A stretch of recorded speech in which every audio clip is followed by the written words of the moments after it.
bütün dünya gündəminin bugün ən çox müzakirə etdiyi mövzulardan biri də NATO'nun gələcəyi məsələsidir. Bu da əbəs yerə deyil, çünki NATO bugün öz daxilində çox ciddi təlatümlər yaşayır.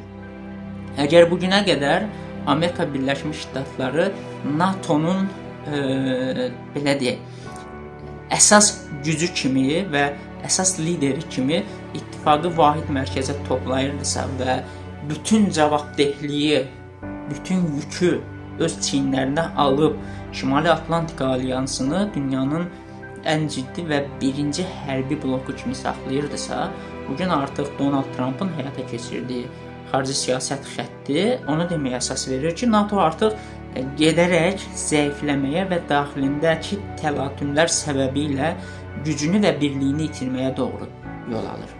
Baxın, məsələ nədən ibarətdir? Əgər 10 il, 15 il öncəsində Amerika Birləşmiş Ştatları bayaq da qeyd etdiyimiz kimi NATO'nun bütün yükünü öz çiyinlərində daşımağa hazır idisə, bugün Donald Trump administrasiyası Avropadan bunu tələb edir. Hətta Ukraynaya göndərilən silahlar artıq NATO dövlətləri tərəfindən öncə maliyyələşdirilir, sonra Amerika o silahları göndərir.